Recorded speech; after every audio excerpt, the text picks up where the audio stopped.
Hey, crazy thing this week, by the way, Nathan. Yeah. A lot of UFO news.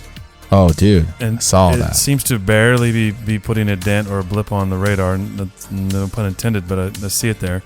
It's just wild to me how much this is being disclosed and how much the Navy's talking about what happens off Virginia and all this stuff. And then it just seems like people are tuned out.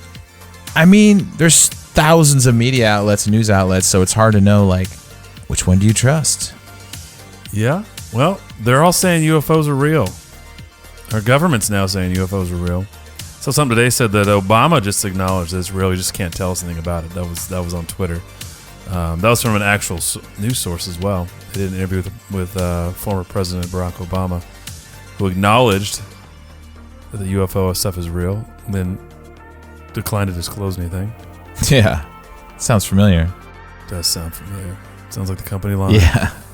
And we're starting to get into that in our show, so it kind of follows the arc of what we're doing, right, Luke? And here it is in real time. I know.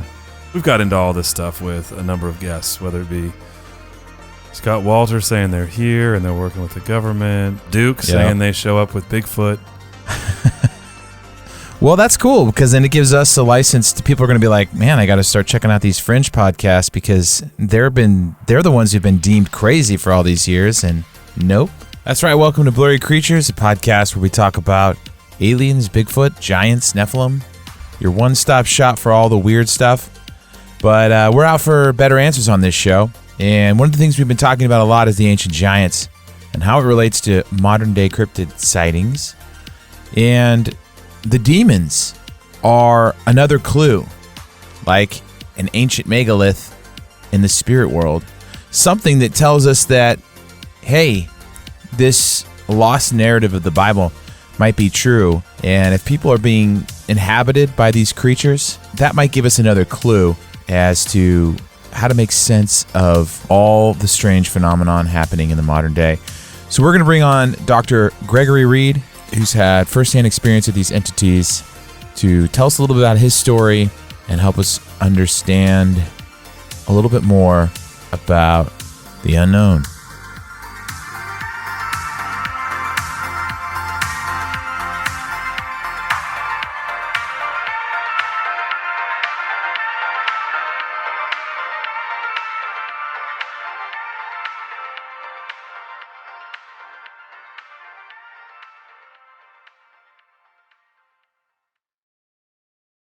Welcome to the show, Dr. Gregory Reid. Dr. Reid joins us today to hopefully help us better understand the dark forces in the world. Greg, you have so much personal experience dealing with the supernatural entities that many guests have talked about on our show. You were a private investigator for a couple of decades, focusing on occult crimes and specifically crimes against children too. You're an author, pastor, podcaster. You've written 11 books. Deliverance minister. Welcome to Blurry Creatures. Thanks for coming on our show. My pleasure. Thank you. We have a little bit of a tradition to kind of kick off the conversation, and we ask everybody, there's no wrong answer. What are your thoughts on Bigfoot? What do you think about Bigfoot? Do you have any thoughts on that creature? My outside guess is a real possibility they may be a strain of Nephilim that has still survived over the centuries. Yeah. I like that. I like that one, Nate. That's the one I tend to lean to. I have to tell you, though, after this pandemic thing, I was starting to look a little bit like a candidate, so it's kind of worrisome. Growing a lot of hair, huh? Yeah.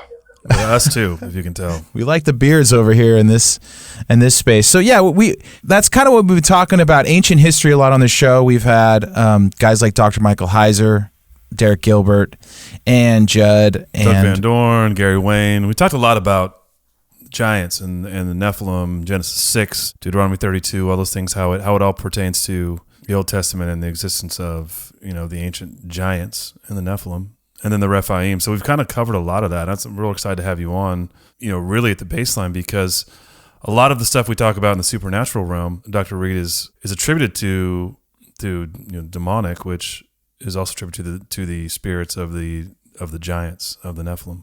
Worse, yeah. Is that what you think they are? I do. It's been a strange and long journey for me from a childhood in which these things were very real and present.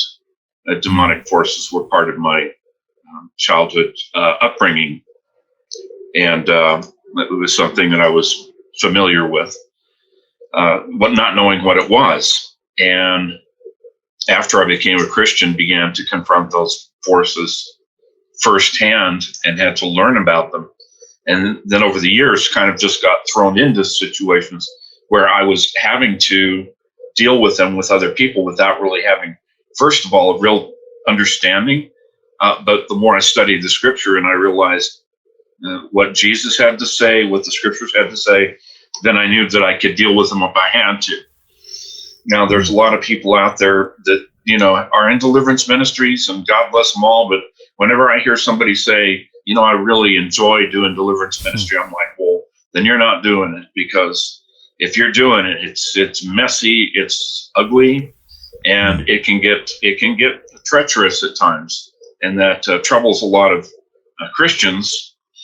I guess because we kind of have over the years developed kind of a one and you're done attitude about deliverance, and but some of the things I was coming across were way more sinister and more involved than that.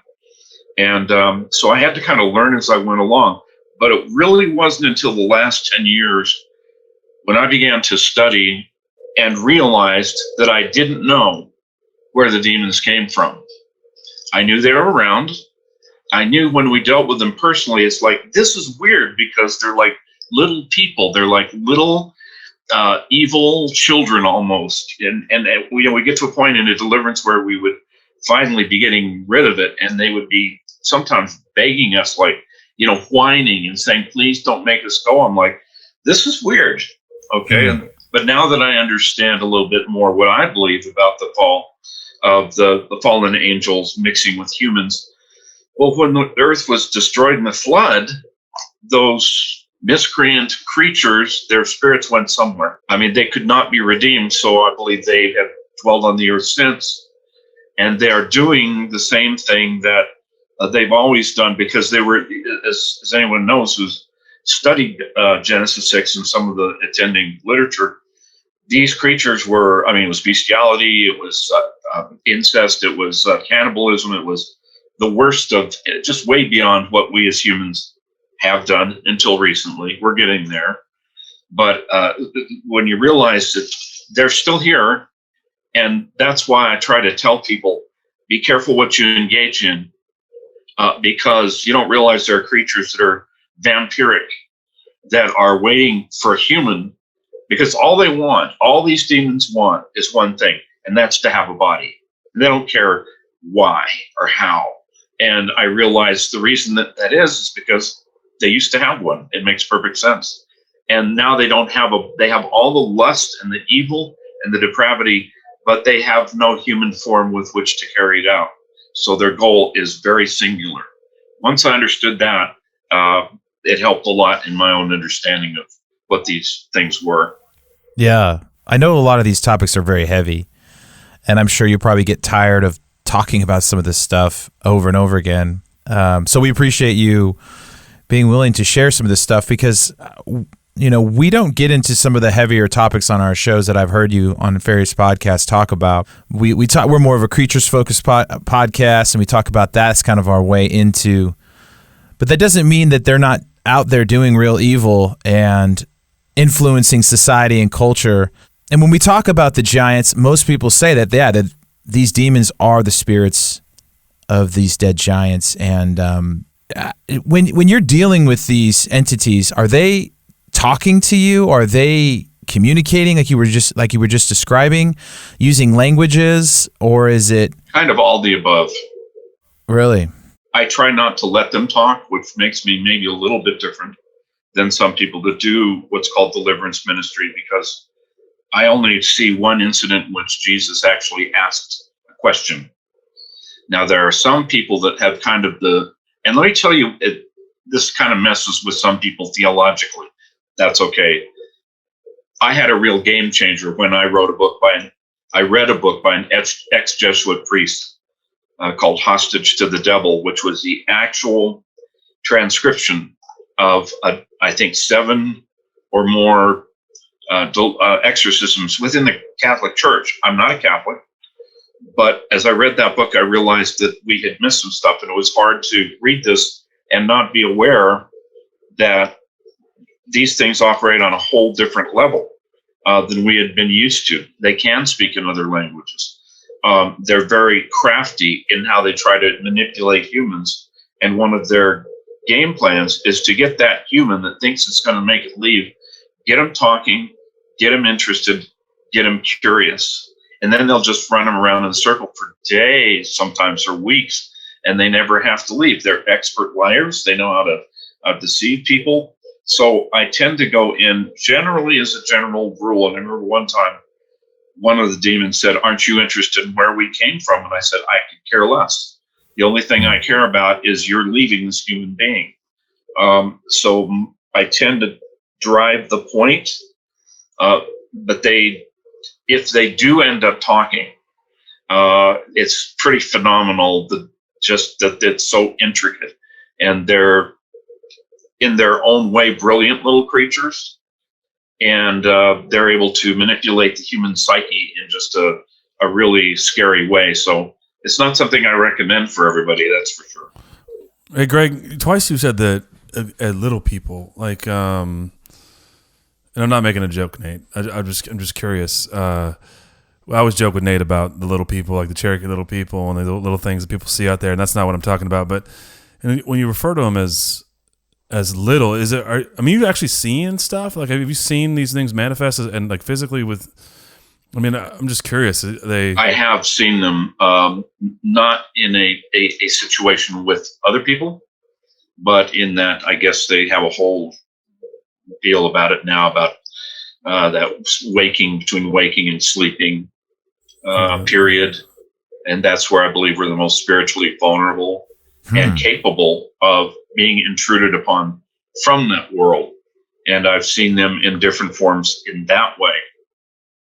Is that like sleep paralysis, stuff like that? Yeah, that's the new medical term for it. But, it's like that. It's like that twilight period, right, where you're kind of sleeping in and out. Yeah, you're just not quite there yet. Wow. That's what I believe. That's where we are the most vulnerable.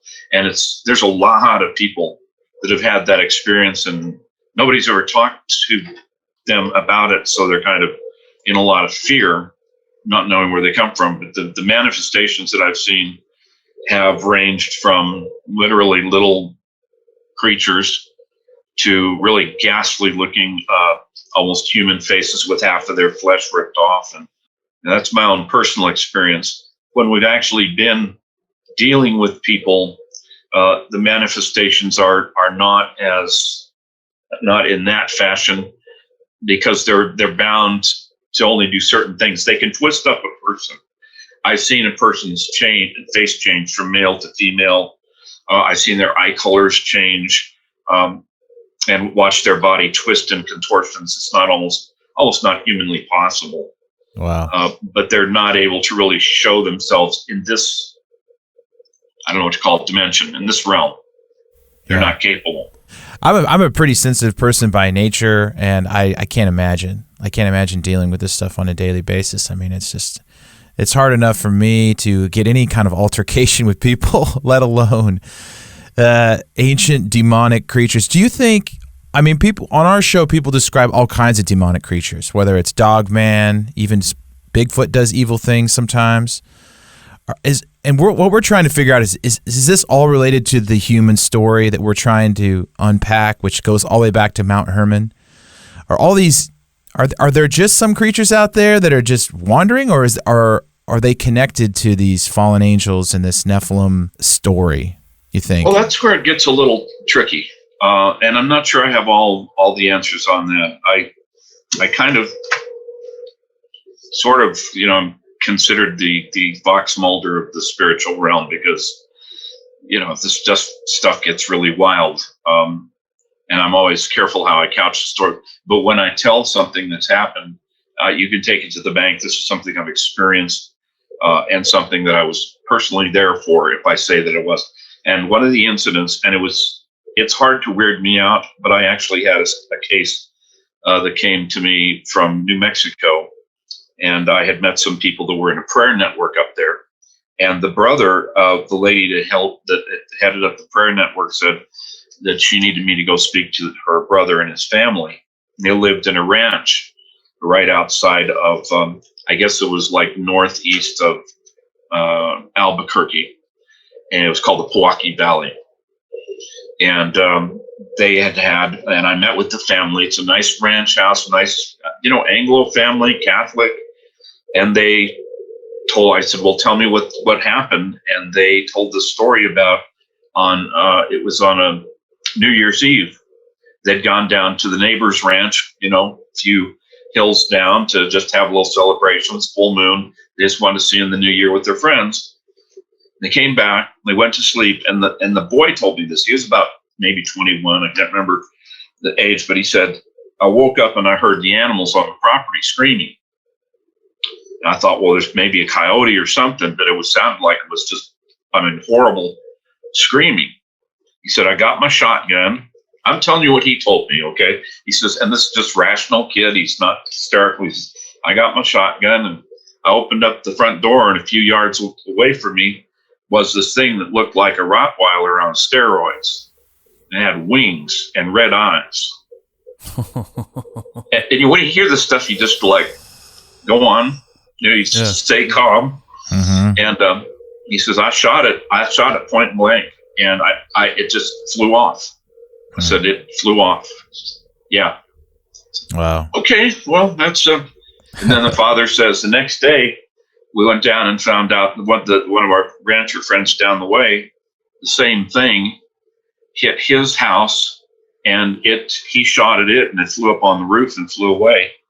What do you think it is? Yeah.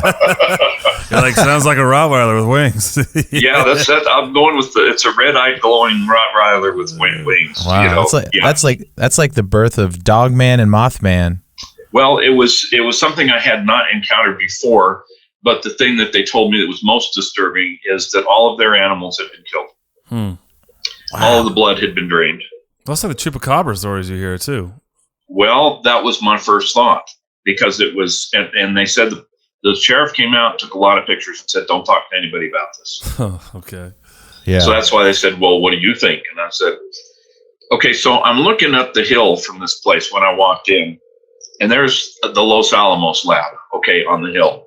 So I said, I think you got one of three things happening. First two is maybe it was Chupacabra, because that's a well-known legend in Mexico. I really believe it is very definitely something. First time I'd heard of it in New Mexico or places north. I said the other option is it's an escapee from Los Alamos. It's some horrible thing that they were experimenting with. Because, that's a whole other realm of understanding. I believe that there's so much human genetic experimentation that's been going on. And I've talked to some officials in the Army and people off the record that have made it very clear that, that's been happening for quite some time. That was option number two. Option number three was I found out that they had a Native American tribe in that area that was a relative to one of the tribes in my area. It was like the big brother of this tribe. And the medicine man is a skinwalker. He's totally black magic. And they hate the fact that all these families are still there on their land. And apparently on New Year's Eve, they had what's called an all-night sing, which is where they closed down the reservation, wouldn't let anybody in or out. And they had a medicine man did ceremonies all night. And I said, well, I'm not going to rule out the possibility that this is a skinwalker, because they can do that. I don't know why they're able. There's a lot of mysteries. You think you know it all. And I'm the kind of person that there's a lot that I know, and what I do know about the scriptures, you're not going to change my mind on for nothing in the world, because I believe the scriptures from Genesis to Revelation. But in that context, in this world, there's a lot of weirdness that I cannot put in a box and say, I understand how this fits into the whole thing. Right. Yeah. But that was one of our furry or feathery creatures that was like, to this day, I'm like, I need bigger vacations. This is just It's interesting though. Like those kind of, like you said, the chupacabra, those kind of things happen. It made me think of like Skinwalker Ranch right away, and some of the things you hear about that happen out there with the livestock and they've seen like big canine things on that property, and there's some similarities when it comes to its proximity to Native American stuff and places that are supposed to be cursed, and it's it's wild. So I gotta touch on something you said. You talked about these genetic experiments that are and have been going on. Can you share a little bit about that? Because I mean, that's what we've been talking about a lot of with the DNA war stuff. Nate and I have is it talks about how the end towards the end will be like the days of Noah again, and what we know about the original days of Noah was that there was this genetic war essentially where we had this incursion, and if we're to assume that that was the days of Noah and the wickedness exceeded all that and God destroyed it, that the end will be a lot of the same things, right? The one thing that I can say without getting myself in too much trouble is I was approached after I did a law, like 30 years of, and just by way of just kind of a fact correction, just a little thing. I was a private investigator for 2 years. And the rest of the time I was just a criminal justice trainer from, I think, 87 to current. The private investigator thing was something that someone arranged for me, so I didn't get in too much trouble for doing the work without having the license. And then my company that was in South Texas went belly up, so I'm still, just a researcher at this point. All right. At one of my classes, it was for, I believe it was for juvenile probation. Afterwards, a gentleman approached me, and he had been a lieutenant colonel. And he told me he told me just straight out, he says, if you tell anybody I told you this, I'll call you a liar to your face. Mm-hmm. He said, but I worked in a facility, 10 level facility, where they were experimenting, doing genetic experiments on mentally retarded children. He says, I can't even believe in this country anymore. And then he walked off. I'm just reporting the facts. I mean, he could have just made up the story, but he was a credible person. And so I think there's been more going on than we can possibly conceive in, which I think is leading to the whole alien thing is just clearly, to me, some sort of partnership between powers on earth and powers in heaven, leading to some great delusion.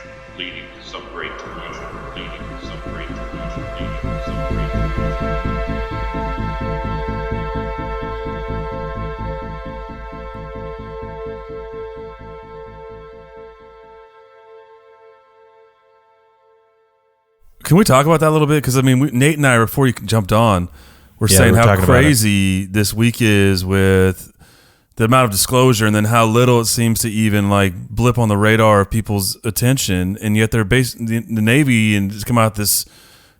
I saw yesterday on the 60 news Minutes saying, well, I saw yesterday they're talking about how this has been going on for no less than 2 years off the coast of Virginia. They're having all these encounters with these unidentified flying objects, and we've had guests on that talked about it. One guest talked about how the ETs, as he called them, are here and they're working with the government. And to me and to Nate, where we are grounded and where we come from in our faith, it seems like semantics. We're talking about, the ancient alien theory just wants to replace the angelic with these angel or with these ETs from another intergalactic planet, yeah, whatever they may call it. But to me, it's semantics. It's like we're talking about the same thing. It's just. Yeah. They just want to remove God from the equation. I think that's a large part of it. Now, there's such a mixture, and in the work I've done over the years, that's always been the difficulty and the challenge that I put forth to people in authority that have to deal with these things is figuring out what is what as precisely as possible. There's such a mixture going on right now with all of this because it does seem like people are being prepped for some great reveal of some, alien something or other. I mean, 2 years ago, we were talking about the possibility. Now they're just releasing more and more information. A dozen or so years ago or more, I came across a paper. The group is called the 1111. And it is an international New Age society that believes that if they can get everybody in the world at the same time at the 11:11 in the morning and 11:11 at night, that they all lift their intentions to the universe, that it is going to open up the doors. This sounds like wackadoodle stuff. Sounds like Heaven's Gate or something, right? Yeah. Well, it's something like that. But in doing this, they would open up the gates of where they believe that the ascended masters are being held back at this point, which was the belt of Orion. And that through those 1111 intentions or prayers, that they will break down those walls and allow the ascended masters to come back. Now, that sounds really weird, but when you start to look into the Madame Blavatsky theosophistic religion, that's what she taught. And even Aleister Crowley, who's the father of modern Satanism, spent all his time trying to work and partner with a demon called Aiwass. And he drew that creature, and darned if it doesn't look just exactly like your basic bug-eyed alien. Yeah, I've seen that. So it looks like a gray. That. It just looks like a gray. Yeah. Right. So there's a blending going on, and of course, these guys you're talking about, Dr. Heiser and Derek and Judd. They're way above my pay grade. But one of the things that I think I've learned from them in the process is concerning, and this was part of my study as I've listened to them, that the original, you've got Satan, which is original seraphim type. Lucifer was this, as the scripture, the Hebrews say, a flying, fascinating serpent. I'm like, well, wait a minute.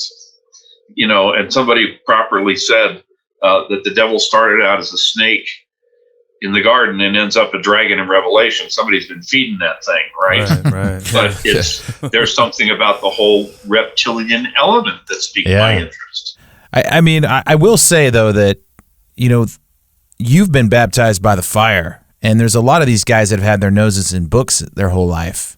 But, I mean, they haven't been dealing with this stuff on the front lines. It reminds me of that line in Good Will Hunting when he's like, you could probably quote me a sonnet, but you can't tell me what it smells like in the Sistine Chapel. You know what I mean? Yeah.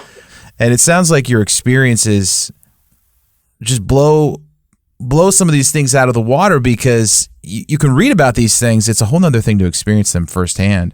Well, and it's come at a price, as you can imagine. Oh, sure. I'm not, I don't feel sorry for myself. God's been good to me, but this is a war. I think the evangelist Mario Murillo said the Christian life is not like a war. It is a war. I've realized in the last few years that this was going to be very costly, but it's the commission. You're a soldier. You sign on the dotted line when you give your life to Christ, and you do what he asks you to do. And I have no regrets, but it's been a hairy ride. I'm trying to put it together in a book right now, especially since the deniers seem to have all of the power in the media right now, saying, oh, there's no such thing as satanic crime. It's all satanic panic and stuff. It's like, you know what? We were there. There's not many of us left, but we were there, and we went through all of that. And we've seen things. I've seen things I will never be able to talk about with anybody. And I'm glad most people don't have to see some of the stuff that we've had to witness. But in that, you're correct. There's things that we've seen that have just been like beyond the pale. And if I were listening to me from the outside, I'd go, I just don't know. I just don't think I want to hear that. Or, that guy's just way over the top. But I cannot deny what I've seen and heard. So, yeah. I mean, and that's the problem. You have this, it almost like you have these two philosophies in the church where there's like a whole army of the churchgoers that don't even believe in Satan or any of these entities. It's a problem. And I had an opportunity about, I don't know how long it's been ago, maybe 10, 12 years ago. I was working at a church. It was a little spirit-filled Lutheran church, wonderful people. And the opportunity came up to teach on spiritual warfare. And it was just like a miracle, because the opposition I knew was going to be harsh. I was able to teach for an entire year, every Sunday, and anywhere between 20 and 30, sometimes 40 people showed up every single week. And it became the template for the book that I wrote on spiritual warfare. And in a way, I was like, okay, I've done the book. Now I can give it to people so I can go, take a nap for about 20 years or take a vacation. It's like I gave it the office. Don't call me anymore. Yeah. But now, right now, because we're right at the border, and all the information that we've known for years has been going on in terms of human trafficking and trafficking in children. Now it's all starting to come out in the open. And it's so big now. 15 years ago, we could have stopped a lot of it, but now it's so big, it's almost out of control. But with that, unfortunately, comes all the spiritual trappings of what's coming up into the country that is like very, very dangerous and deadly, dark, demonic religions. And people don't know how to deal with it. Law enforcement can only deal with it from one end. But my concern is there's so many kids who are coming out of this. The kids that are being trafficked, even when they're rescued, they've already possibly just been inundated with the darkness. And the church is as unprepared now as it's been in my entire life. Back in the 80s, we had a good shot at least training people. Now they're like, hey, I'm in my bubble. Please don't talk to me about this stuff. Yeah. Yeah. What are like, when you have those people walk up to you and they ask you, point blank, if they're in their ignorance, just what do you say to those types of people when they're skeptical that these things are real? I mean, do you have a sort of a real quick answer that you give people, or a story? Basically, I'm sorry that you don't, you're having a hard time with that, but I'm very busy and I don't have time to explain it to you. You can research it yourself. Read my books. I wrote a book. I'm here. You get prepared. Exactly. Yeah. You too can do it. Well, in fact, the new book that I'm writing I know it's going to get a lot of hits and not internet hits, but it's going to really stir up some stuff because I'm bringing up a lot of actual case work. And I'm deliberately hiding the names and places and things for two reasons. First of all, I want to protect the people that I personally worked with. And secondly, I don't want to deal with the whole, well, where's your proof thing? We went through that in the 80s. Is all this, where's the proof? And my answer now is the same. I didn't write it for you. I wrote it for the people that need it. Right. And so I'm having to position myself to say, hey, these are the stories, believe them or don't believe them.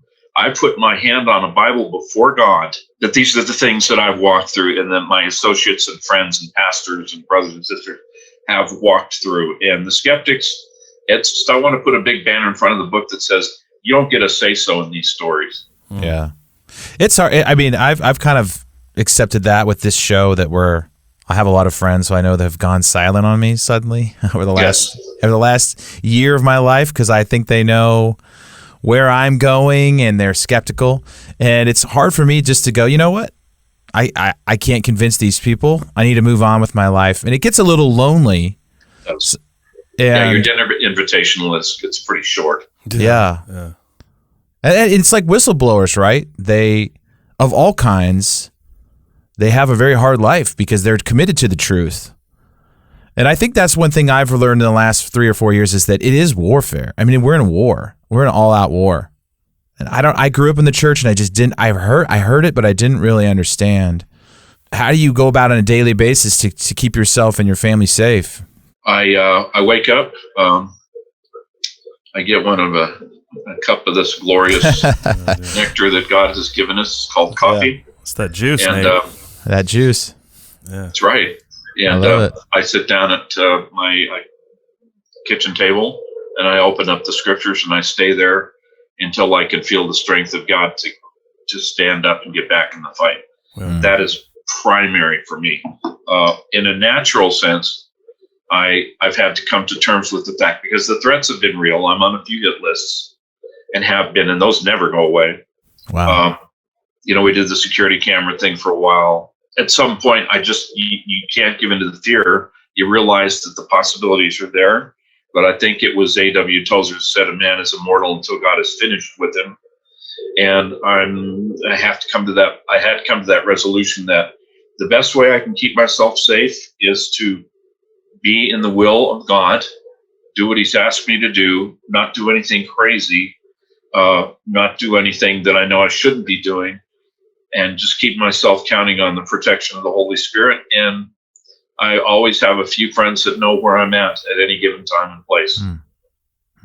We talk about a lot of the demonic activity associated with like cryptid sightings and creatures, because a lot of people go missing in the woods and national parks. I mean, literally just up and vanish.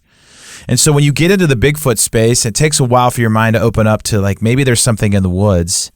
But then there's this whole phenomenon of people going missing and what's taking them and who's taking them. And it doesn't sound like people are taking them. It sounds like entities or creatures are. Yeah, there may be something. That's a whole other realm that I have to wonder what goes on in those places. I know that we had a moment, I was up with my family in northern New Mexico, and we were just going to go walk in this area late at night, which was kind of in the park area. And we were stopped by 2 or 3 people right there. And they said, "You can't come in here." I'm like, I'm kind of a smart aleck. I said, "Sure I can." You said, "Welcome visitors." It's right there on the sign. Yeah. They said, "You need to get off the property right now." And I'm like, well, what are you guys doing that you don't want anybody to see? Right. And so that's a human element that may be out there and operating, which we've known about for a long time. But there's very clearly other things and things we don't know about, that we don't have a handle on why people are disappearing.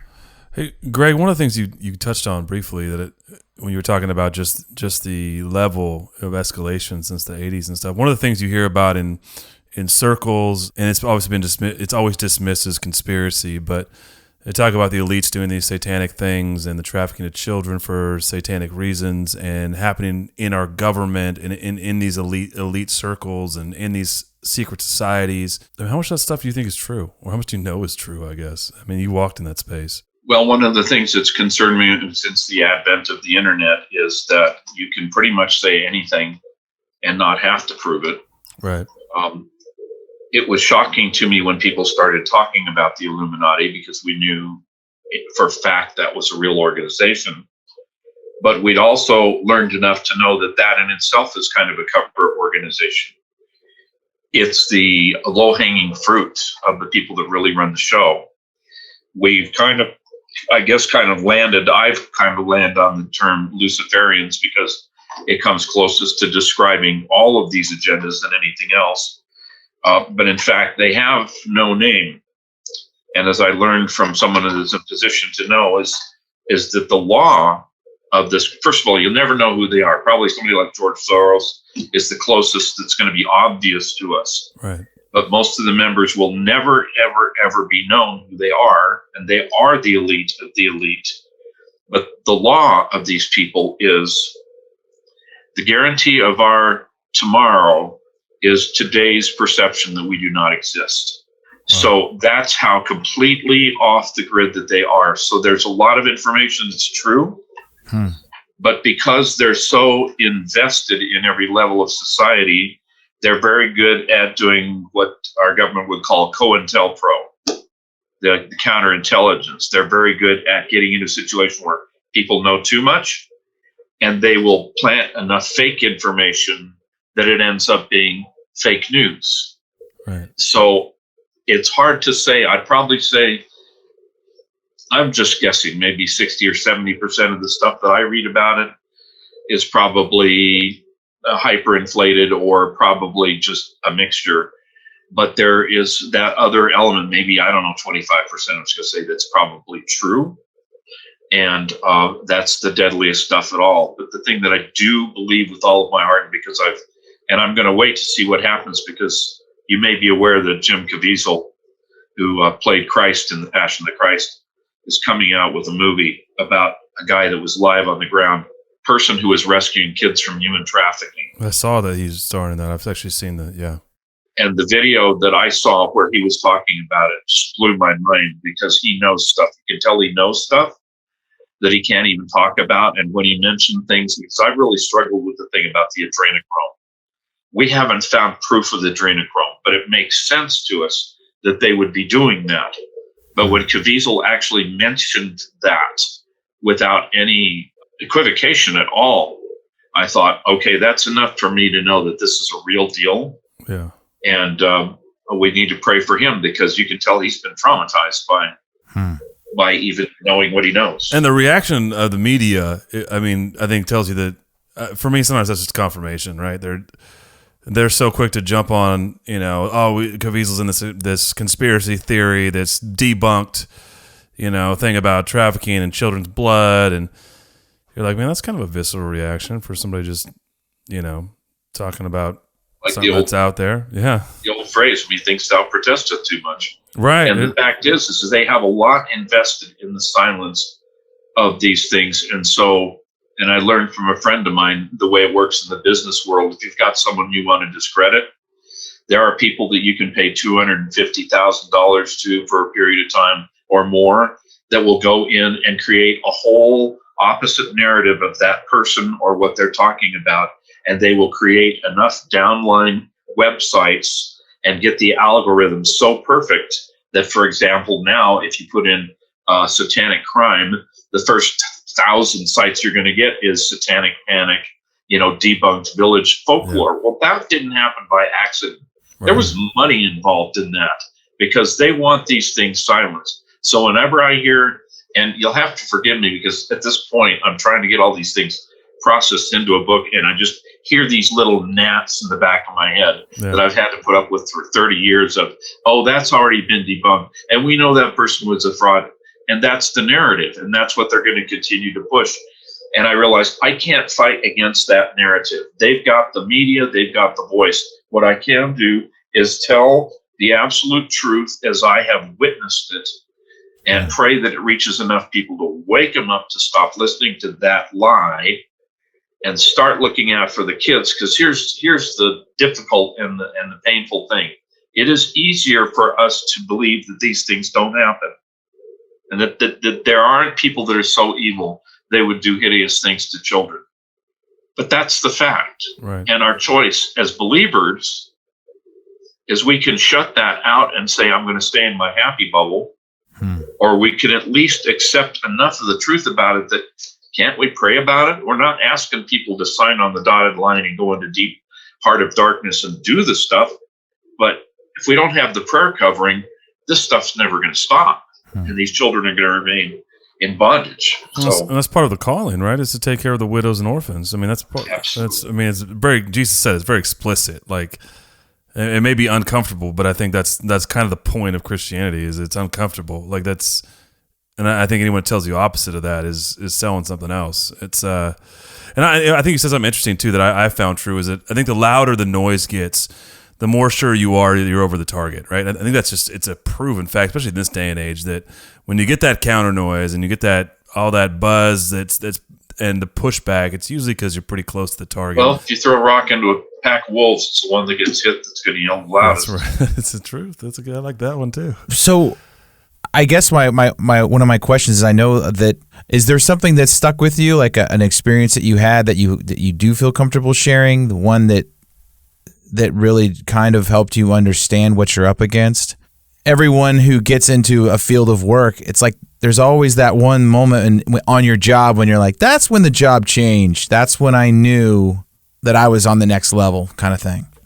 Well, there were so many. I guess the one that sticks with me the hardest, the short version was there was a couple of kids who were being trafficked across the border by their stepfather, the boy's stepfather and the girl's father.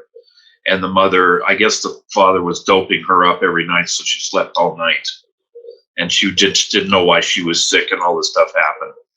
And the children finally told the mom what was going on. She called me. I told them to take the kids to the hospital to get examined, particularly the boy who was out crying to horrible things happening. The doctor came out crying and saying, I'm sorry, but your son's been sexually assaulted for a long time. And so the mom, I'm trying to get to the short version. The mom finally got into the system. The dad got into the system. The dad was arrested, was going to go to trial. I personally spent a lot of time with the children. I dealt with the attorneys involved. They had a really good attorney that was going to put this guy in jail for the rest of his life, as she told me. And then at the last minute, the mother went back to the stepfather, her ex-husband, or her husband, and the boy got on the stand and testified. He was the one thing they had, and he testified that he said he made the whole thing up. Oof. And we lost the case, and it was just heartbreaking because I knew The kids were describing stuff that we knew was happening across the border. The boy had drawn a picture of the house where the mayor was coming to engage in these activities with children. That the person was running the house was a bruja. She was a witch, and everybody knew about her in Mexico.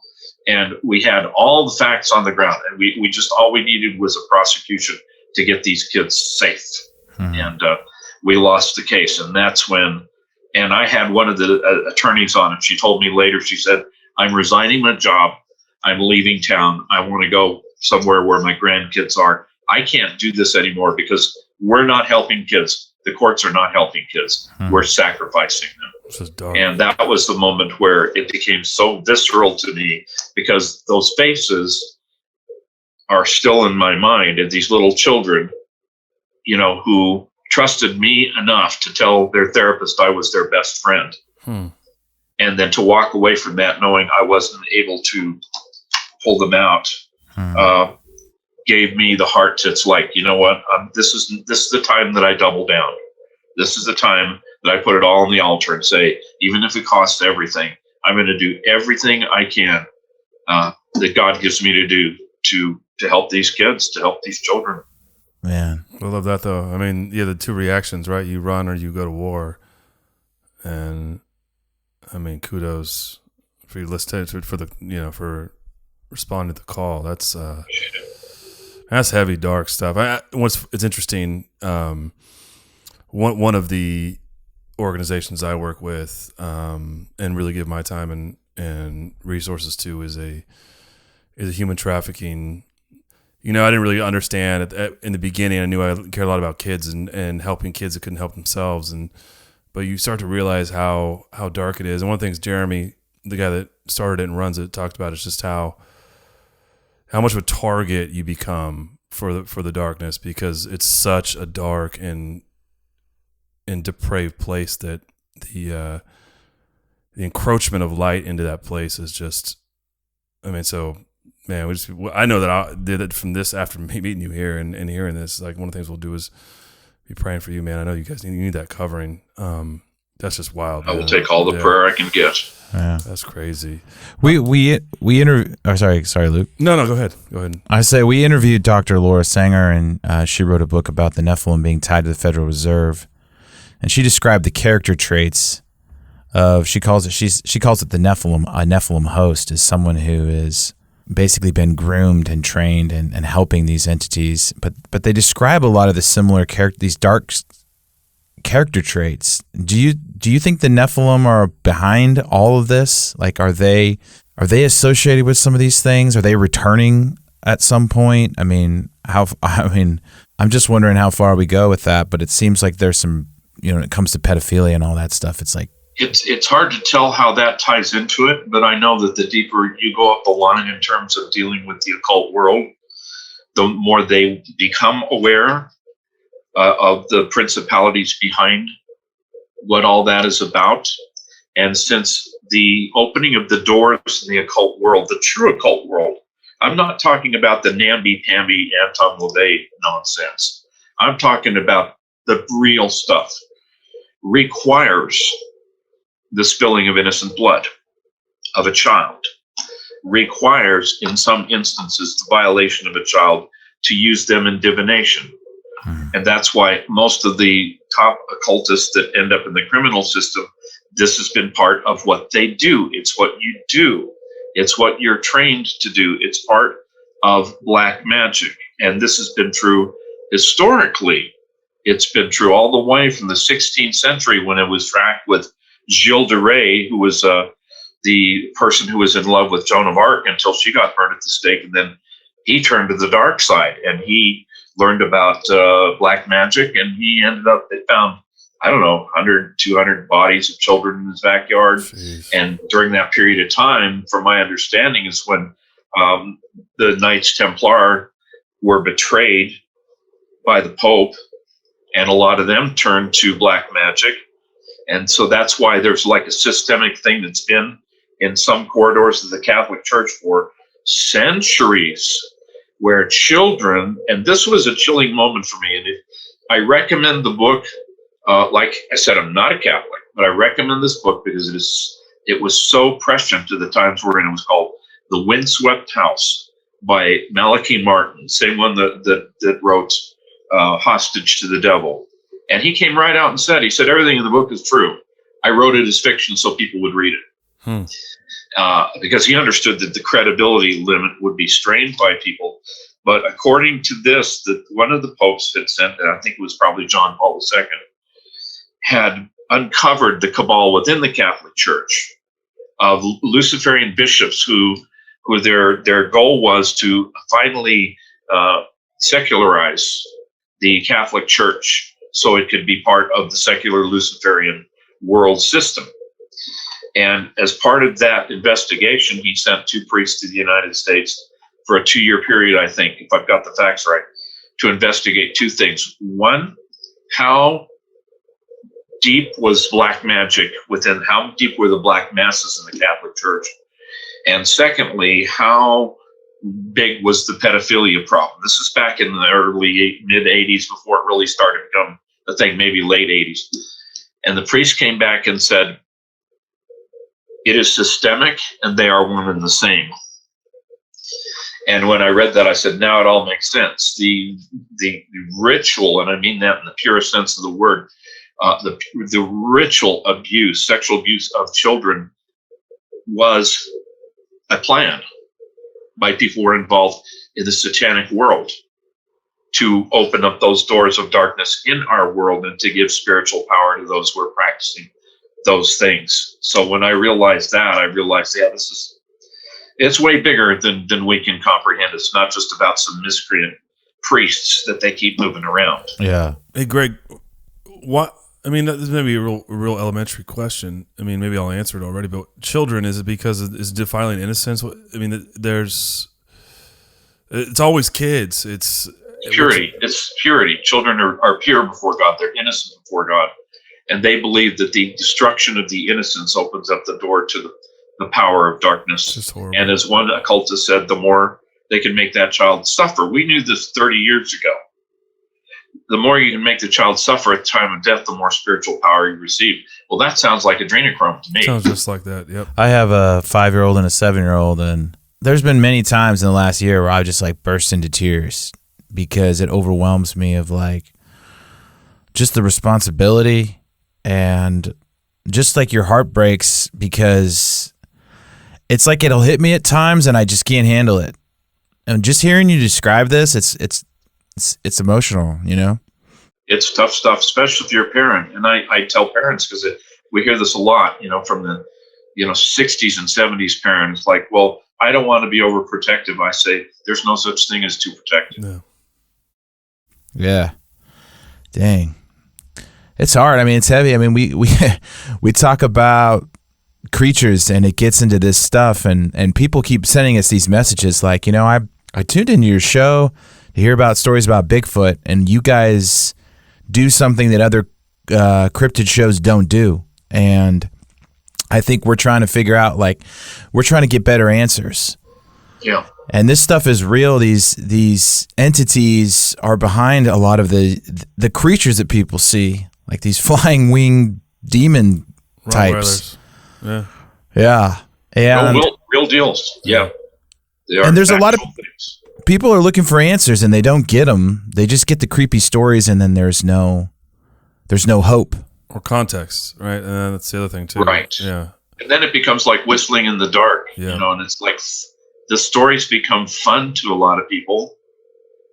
It's like the old expression. It's old now. It's not really that old, but it's all fun and games till the flying monkeys show up, right? Right. It's all whistling, and it's all, wow, did you hear that really cool, creepy story? A lot of the youth get into the cool, creepy story, and then I'll tell them one of my stories. They're like, dude, stop talking about that. We don't want to hear those ones. It's real now. Yeah. And I'm blessed to have been raised. I had a chance to raise a small group of youth who they get it. And now they're on the front lines and they get it. And they're listening to a lot of the nonsense that's out there and the whole mega church, let's, do Christian jumping jacks and be happy and yay, your best life now. And they're like, these people really don't have a clue of what's really out there and what we're really called to do. And one of my young disciples, he's like, "Why did you do that to us? You ruined us for the fake stuff." I said, "Sorry, couldn't help myself." Yeah. Well, the same thing happens with people who they'll see like a creature, they'll see a Bigfoot, and their whole world gets shattered, and then they have to kind of relearn everything. And I mean, if you really read the Bible and you read all the weird stuff, there is no room for the Joel Osteens of the world. Not to take a shot at him, but you know what I mean? Like, it's heavy. Yeah. It's heavy. It's not a rated G book, you know? Right. And I know we can't live there all the time. I mean, that's something I've had to be very careful with. But I also realize, and that's the cool thing about the scriptures, is that we know from the scriptures that these things are so. There's nothing that's out there that doesn't have a biblical definition. And even when we're talking about the angelic world, I always just kind of smile at people that say, "I'd really love to see an angel." I'm like, "You've never read Ezekiel, have you? I do not want to see some multi-winged thing with eyes all over its face that's spinning around in a circle. I don't want to see that." You know, not all angels. Well, angels obviously aren't fat little babies with wings. Well, I mean, you're right, because every time that one appears in the Bible, they tell people not to be afraid. There's reason for that. We forget that it's always like, don't be afraid, don't be afraid, don't be afraid. Yeah, and that's in their human form as angels. Right. That's the angels unawares. Right. We don't really have a grasp. I'm sure in the vast universe, these things have a variety. I'm sorry about the neighbor's dogs here in the background. That's just ridiculous. It's constant. But anyway. They're excited. They're excited about the podcast. Their owners must be coming home. Or maybe they're seeing something outside that I don't know about. That's another whole subject. Cats and dogs, you know, man, they see things before we do. There's no doubt about that. That's something with Skinwalker Ranch out there. They get the canines out there because they'll see stuff before anybody else does. I have a question. I mean, for someone who's on the front lines and in the trenches of spiritual warfare, we talk a lot about the Old Testament and what's behind us, but what do you see ahead of us here? As we, you know, because as we move towards what we consider the return of Jesus, and I know that for 2,000 years people have thought they're in the end times. So, but we talked about Derek Gilbert a bit about this, and he thinks it's sooner than later. But the idea and what we find in Revelation and the Scripture is that there's going to be a ramping up of all the weird stuff. The days of Noah are going to return. Are you seeing some of that in your work? Are you seeing like an increase in activity, increase in depravity, the spiritual warfare aspect? Are you seeing a lot more of that now, or ramping up, or more intense, or thoughts on that? It is, and the depravity level. I mean, of course, I deal with that from 2 or 3 different levels. One is, you know, internet stuff, and then what that's actually happened with children. But I'm finding that a lot of younger people are getting fascinated with the spiritual, and the blending in with sexuality is a kind of relatively new trend, and it started. The first door that opened up was the Harry Potter thing. We can talk for hours about that. The recent revelation about J.K. Rowling having the words from the Baphomet tattooed on her arm, which they're having a hard time explaining. But that was a no-brainer for us, because we saw the way that took the heart out of the church when that became an accepted thing. But then it was romance stories of vampires and werewolves and Twilight. And then it started to blend into people actually seeking after sexual encounters with supernatural beings, which is as old as the beginning of time, the succubus and the incubus. All of that, it's so blended into the youth culture now that they don't even know what it is that they're doing. The result is you're getting a demonized generation. And it's systemically demonized because all of the sexual boundaries are gone. And these things just shuttle from one person to another. That's what we call jumpers. And that's just, they're unaware. But when these things start to be confronted, they start manifesting. And we're seeing more and more media accounts where people just spontaneously manifest demonically. You mean like... They're just, and I think a lot of the stuff you're seeing in the woke movement, these aren't just people that are spoiled and some of these people are just demonized and they're manifesting. They're screaming, they're snarling, they're spitting. It's like, yeah, I know who you are. And our concern is at this point, because I know in Denmark, I think they passed a law. I think it was Denmark, Finland or Denmark. I think it was Denmark, that you cannot pray for someone to have a demon cast out of them. You can go to jail for it now. Wow. Jeez. So as Christians, what are we going to do when somebody manifests? If somebody passes a law and says, you can't pray for them, you can't do an exorcism. Wow. That's something I've had to think about long and hard, because believe it or not, I don't look for this stuff. Yeah. But if you're walking in the Spirit, and if you're doing what Jesus tells you, Jesus said, in my name, you will cast out devils. That's right. How in the world can we see our culture having, when David Wilkerson saw a vision back in 73 and said God showed him there would be a baptism of filth on this world, that was before the internet. How can we not have received all of this darkness in our society without it manifesting in a demonic outward sense? It's about to break loose. And as Christians, we just need to know who we are. We need to know who Jesus is. We need to be willing, if the devil shows up in the middle of the night, to do what Luther did, is to turn around and say, it's you again, and go back to bed. Oh. That's the lack of fear we need to operate under. Yeah. But also realize that wherever we go, we may be called on to encounter these things and to extract these things, and to not fear it, but to do what Jesus told us we had all the authority in heaven and earth to do. And a question I have for you is that, oftentimes when people think of demonic possession, they think of some Hollywood movie. And it sounds like you're describing something that could be more subtle. It can be very subtle. It can be anywhere between, the word possessed is not, the biblical word is demonized. And that suggests degrees. And I one of the fights that I try to avoid, besides Calvinism versus Arminianism, is, can a Christian be possessed? Or as one person said, can a Christian have a demon? And one of my teachers said, why would you want one? But, there's the fact is as Christians, there are levels. Demonization can affect any level. I believe the only place it cannot touch in a believer is their spirit. But can it take control of our mind, of our psyche, even our bodies?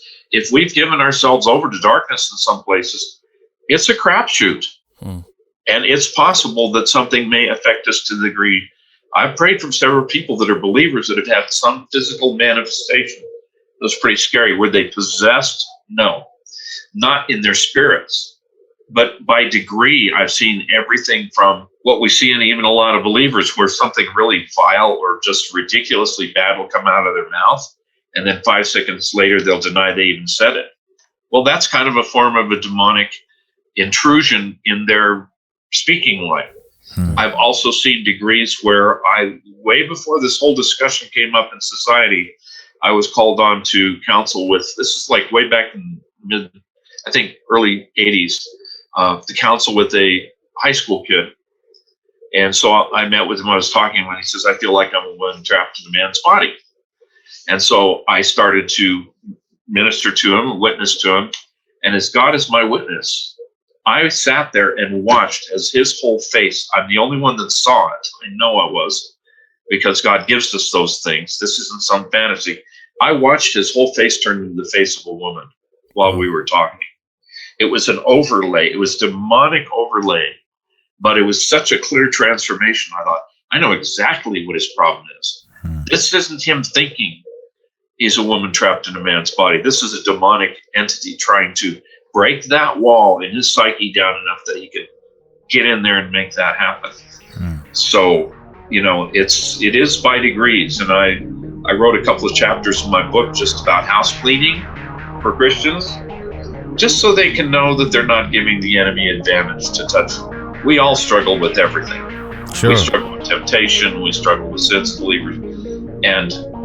But because the demonic world, especially in the world, is so ambiguous, that I've known people who have completely given their souls to Satan and walked to the altar, gave their lives to Jesus, and never had a single struggle. And then I've had people who played the Ouija board once that got almost 100% taken over. So somebody says they have a handle on how it all works, please give them my number and have them call me, because I don't.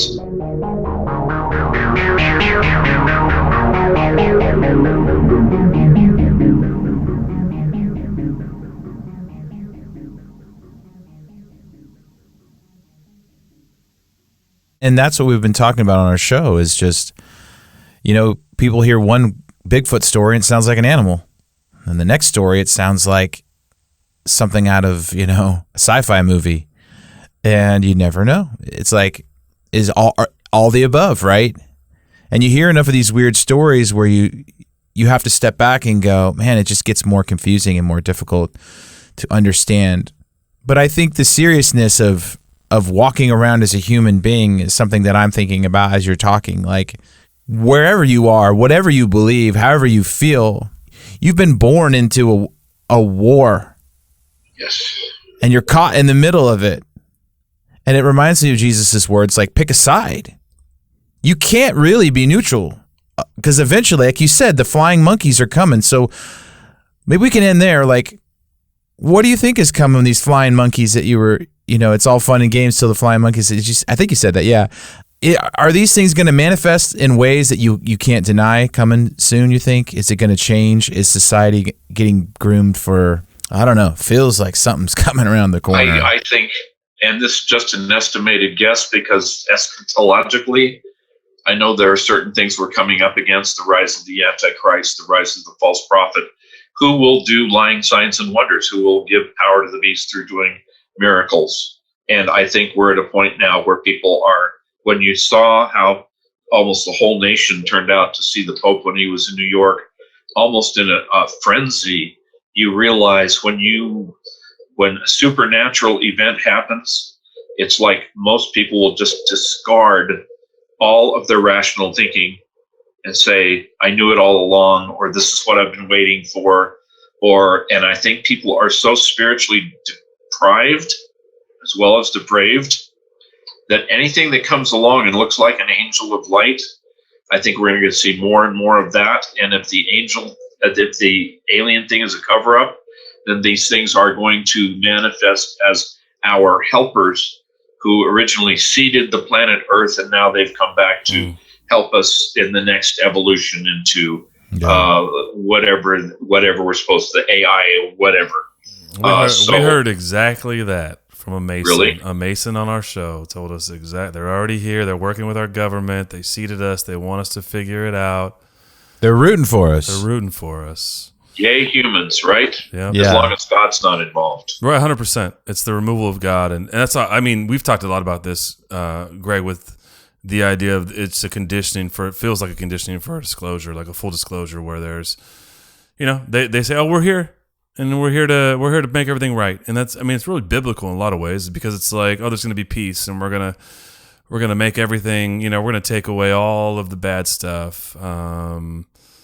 And again, it's just it's that great distinction. And the earth is a gem, right? The earth is of course. Gem. Yeah. And I think part of the strategy of the enemy has been, at least in my last 30 years, is almost the complete removal of eschatological teaching in the evangelical church. Oh, yeah. Christians know next to nothing about biblical prophecy and how Israel plays a role, and the second coming of Jesus and the Antichrist and the last days deception and Matthew 24. And the enemy planned it that way because when these supernatural events come along, most Christians are going to, I won't say most Christians, but a lot of nominal Christians are going to abandon their faith in a second because they don't have a reference point for something supernatural at all.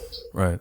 So when they see that miracle that happens from somebody that's Antichrist or whatever, then they're going to say, well, I guess we were wrong about the Bible. I guess we could go on for a long time, but one of the things that concerns me before I, take all the oxygen out of the room is that the new Christian progressive movement, which was first started out as the emergent church, which I've written about that a long time ago, and they went even worse into the progressive movement. And they've said this several times, that they are deconstructing Christianity and recreating it. That is the exact words that are written on the satanic Baphomet, Salve and Coagula, that we deconstruct or dissolve and then we recreate. there is no question that the church has been so infiltrated with the philosophy of Luciferian religion that when all these demonic miracles happen, a lot of nominal Christians are just going to buckle and say, I guess Jesus wasn't real. I guess this is real. I've been reading the playbook. We've been given the playbook. It makes a ton of sense. What you're saying is a ton of sense, right? Like, the end has been written. We knows what happens. But if the enemy can make us forget or not know or remove that portion from the church's teachings, then nobody knows how it's supposed to end. Well, that's why we need to be equipped. Every believer needs to be equipped enough to say when something. I'm telling you right now, if an alien walks into my house, I'm going to point straight to it and say, in the name of Jesus Christ, that created heaven and earth, I rebuke you and command you to get out of my house. And I don't think they'll stick around. And I don't care how bug-eyed they are or how hardcore they manifest. There is only one power in the universe. And it's the power that's been given, authority of Jesus Christ. Right. And that authority has been granted to us. And as believers, if we're going to walk in this mess, we better be prepared to know and to use that authority that no matter what creepy thing happens, we know that every knee shall bow, whatever it is, whatever winged, red-eyed thing or alien thing, they must bow the knee to Jesus Christ. Yeah, I heard a story. I don't know if it's true or not, but a Christian, or I think it was a pastor who got his bed thrown across the room one night and did the same thing. Said, "Get out of here," and then said, "Actually, get back here, move my bed back, and then get out of here." And he said it happened. Well, that's cool. I could use some furniture. I don't think I'm willing to have them do it. So he's like, "Put my bed back before you leave, you." No, but one of the things, guys, that's interesting about that, what you said, Greg, is in the paranormal space, and we kind of tread into that. Obviously, there's this big, paranormal's a big blanket, but there's a lot of people in the space that aren't Christians that know that when stuff gets too wild, like ghost hunters, that they're supposed to, invoke the name of Jesus, and it stops. It's wild to me that people don't believe after that. It's multi-layered. We've covered a ton of deception today, but just the idea that the people know that and yet still don't correlate with that with the sovereignty of God, that Jesus has authority over all things, and all these creatures and that Nate and I talk about and everything else has to bow the knee and bend the knee.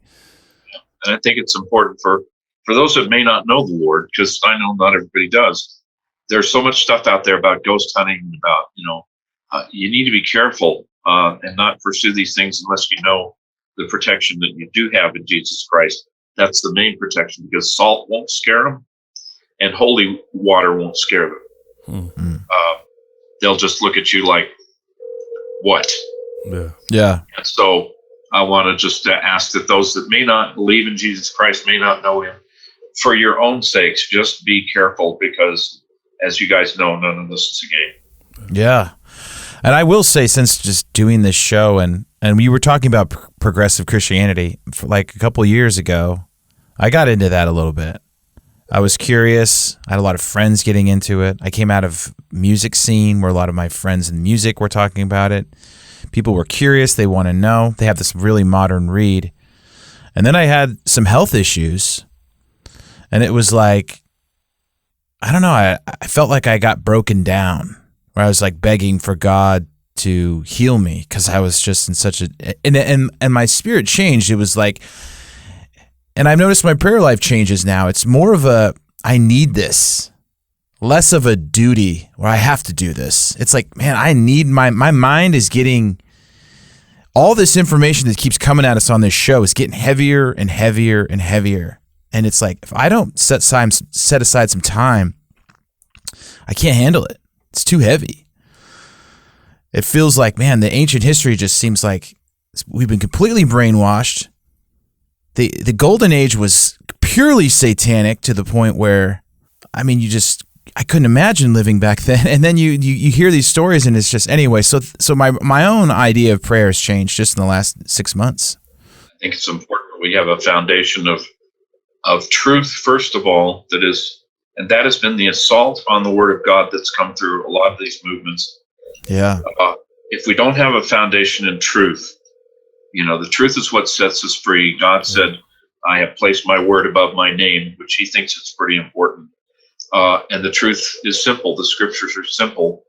And if we have that, and also know that we need the relationship, because it's not just a book.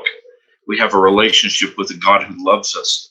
And like you, I've had challenges the last few years. It's like, I don't have any answers to this. Everything just feels like the darkness is just getting deeper. Mm-hmm. But the one thing I know is that Jesus loves me. This I know, for the Bible tells me so. And I have a Savior who loves me. And it may be simple to some people. It may drive some of my theological friends crazy because I won't argue with them about some, the this and that. But it's like, I just love Jesus. I love his word. And it's worked for me for over 50 some odd years. And it'll continue to work because this life is going to vanish like a vapor. And all this darkness we're talking about is going to be gone. Yeah. So we just need to stay steady in the storm. And I think that's the challenge for all of us. Yeah, it's like when you start getting attacked, then it's a different thing, right? If you're no threat to the darkness, maybe it'll just probably leave you alone. But when you start becoming a threat to the darkness, it starts coming after you. Yeah, you don't have time to debate theology. You're just like you're putting up walls because things are coming at you, right? Exactly. Yeah. Well, Greg, we appreciate your time, man. I know we run a little bit over here, but so if you would tell our listeners where they can find your book, talk about where they can reach out and see some of the stuff you've done. If you have a website or any of that kind of stuff, where they can find you and interact with the things that you've created, and maybe they can read your book and go out and be little soldiers. So we don't got to call Dr. Greg Reid all the time, right? There you go. Yeah. Website is gregoryreid.com. That's REID. gregoryreid.com. All my books can be found except for maybe two of them I think they can all be found on Amazon. Almost all of them, I believe, are under Gregory R. Reid. And the latest one, the one that I think is the most pertinent right now is War of the Ages, a complete scriptural and spiritual guide to confronting and defeating Satan's kingdom. I have a podcast called Extreme Times, Truth in the Shadowlands, which is rather sporadic, unfortunately, but it's out there. And legendaryseeker@gmail.com is the email. Just welcome anybody that wants to communicate about any of this stuff. Be glad to hear from them. Yeah, we appreciate you. Awesome, yeah. Yep. Thank you. I know it's been heavy, and it makes me more thankful that I've lived I've been very fortunate to have not experienced some of the darker things in the world, but I'm starting to realize it's out there, and I appreciate shine the light. I appreciate you for having us laughing and smiling and from all the things you've gone through. You're a tough man. You've been through some fire and you've come out, and I could just tell it's been a heavy life, and I just want to say thank you and thank you for fighting the good fight. Yeah, thank you for fighting the good fight and being faithful to that. Yeah, man. Thank you, guys. Appreciate it a lot. Yep. Yeah. All right. Alrighty. Appreciate your time, Greg. Thanks, man. You bet. God bless. See you. Yeah, thanks. Everybody.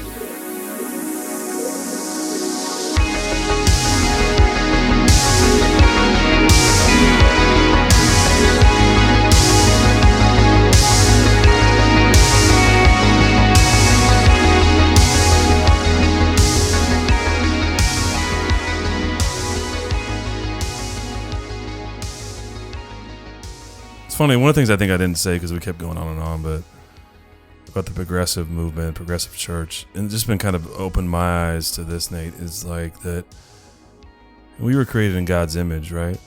But I think what we're doing, and not we, but what the progressive movement is doing is really attempting to create God in our image. That's what it feels like, right? It's the idea that we know better than God.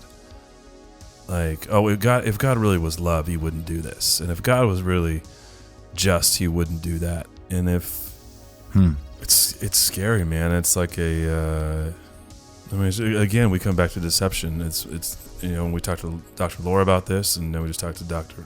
Greg about this, and Dr. Judd, all these doctors, and Heiser, and yeah, it really comes down to deception. There are no new heresies that the lies just get twisted and repackaged and sold to humanity, and we eat them up. And it's as old as the giants, man. Well, I was talking to a friend about this and the fact that when you say that it's as old as the giants, I had an interesting thought the other night. It was like they were there before and after. The giants were in the earth in those days, and also after that.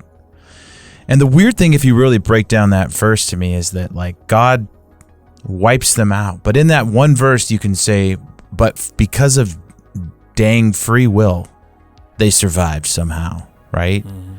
So God does what he can do, but there's still that free will element in the mix, which allows us to do all kinds of crazy things and allows these entities to have, I don't know, principalities, domains, dominions, areas, and they can cause so much trouble.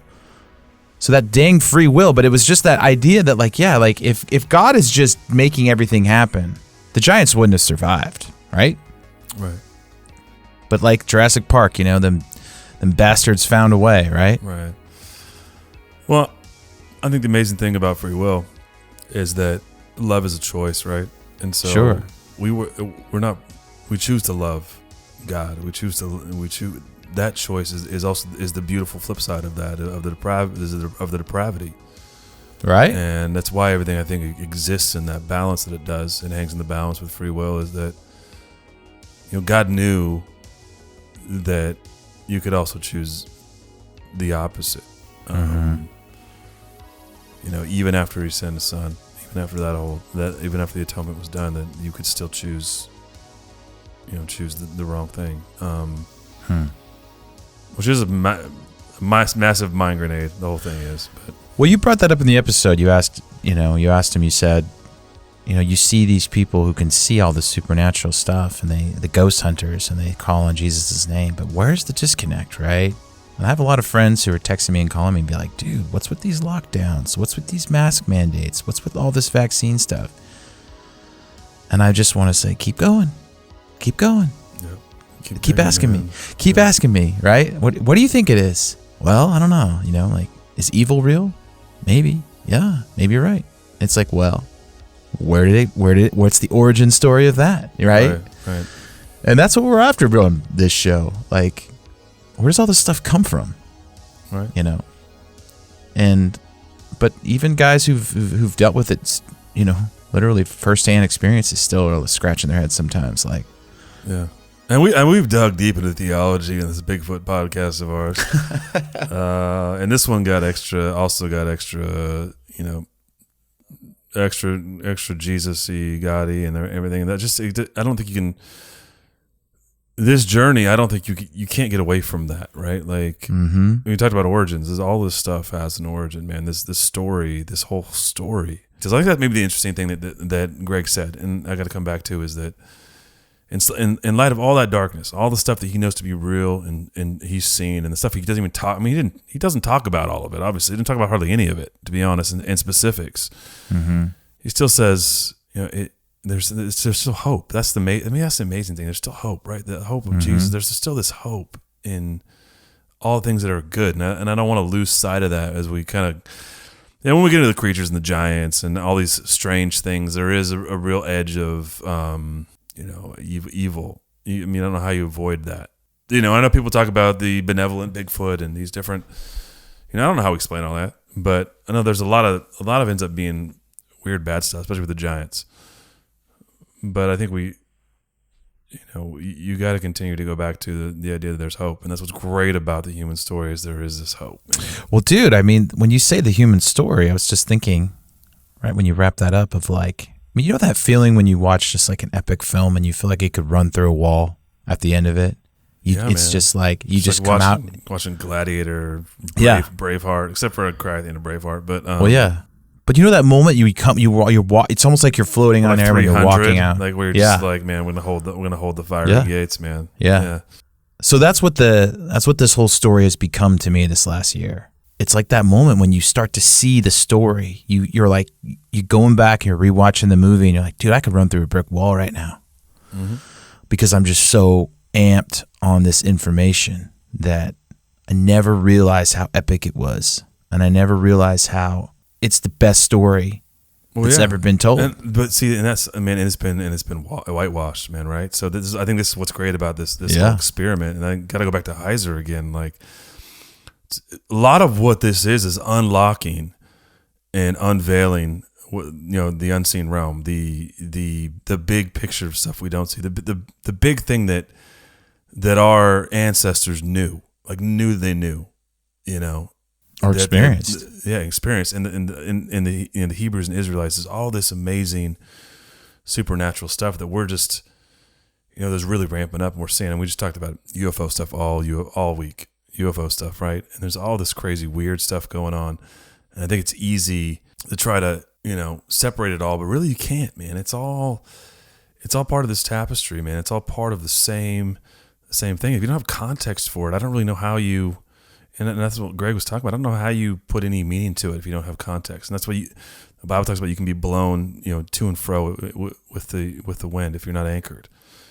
And so maybe my hope in a lot of this now, as we get farther into it, is that people just find that anchor, right? So they can anchor back to the truth, and that'll provide context for all these things that happen. The small things, the big things, the weird things, especially. Yeah. It got heavy. This one got heavy, man. Like, I don't think I've ever crying, bro. I did. Dude, this is the first bit of the podcast brought you to tears, Nathan. Well, dude, I mean, you're talking about you think about your kids, man. Yeah. Well, you just can't. You can't feel it all the time, or you'd go crazy. Yeah. Your kids drive you nuts on one hand, and then you're crying the next hand. It's just the weirdest. It's like you're pulling your hair out 1 minute, and then you're just laughing because it's like. And then you're plugging a drill battery into the power wheels, and you got Tokyo Drift happening in front of you. Yeah, I sent a video of there was this hack on Amazon. You can soup up your kids' power wheels, and they were just doing like 360 burnouts in my driveway. And see, those are the moments where you're just like, and then they'll be griping at you and calling you names, and you're just like, you got to put them in timeout, and they're throwing fit, and it's this weird thing where you're like, it's insane to bring a child into this world, like, but you love them to death, man. And then like, you sit there and like, I was gonna tell you, like, my kids put on Land Before Time the other day. Oh my! And I'm like doing some podcast work, and they're like being quiet. All of a sudden, I walk in the room, and they're watching Land Before Time. I don't even know how they got the show on because they don't ever do that. Yeah. And it's the scene, man, where the mama's dying, and my kid starts crying, like tearing up, and I'm like in the doorway watching him watch this, and I started bawling. And I was like, dude, I'm just like falling apart right now. But it's like this 80s movie, Land Before Time, right? And I'm just like, here's my kids watching the show, and I lost it. Yeah. What a beautiful picture of like how God feels about us as well. Right? I know, right? Yeah. And that's how you just gotta. I mean, that's what I do. I've always been. I lean in with my heart, and I get myself into a lot of trouble in my life because I feel everything, and that's always how I've been. And I don't, like, I get my feelings hurt real easy, but I also can like get that juice we were talking about. Embrace it, bro. Run with it. Well, that's what I try to inject into the show. It's like I fight it because sometimes I'm like, I just want to. I want to come across like we know what we're smart. We know what we're talking about. But then I'm just like, man, it's not my superpower. Yeah. On this show, I just think we're trying to inject heart into the story of cryptid creatures and relate it to the history of what we think is the best explanation, right? Right. But half the time we don't know what we're talking about. So appreciate you guys listening to the show. It got real tonight. I like this banter we were just having. But, send us a message, blurrycreaturespodcast@gmail.com. Hit us up on Instagram. Send us a message. Become a member of the show. Help Luke and I defeat those literal demons that tell us every day your show sucks and you guys are wasting your time. And thank you for all the messages, too. Like, the guys that do send messages, thank you. It's encouraging. It keeps us going. It gives Nate that juice. No, it means a lot. Like, this is labor of love. So, yeah. Don't have to agree with us either. That's what we're, and we don't have all the answers. Nate just said that. Try to bring people on who are smart, who have a lot of the answers. And we just try to put it all out there. Agree, disagree, indifferent, all the same. We're glad you're here for the ride. We're glad you're here. Mm-hmm. Till next time. That's right, buddy. Stay blurry. Play that time cop for the people. They want to hear that. Play that time cop.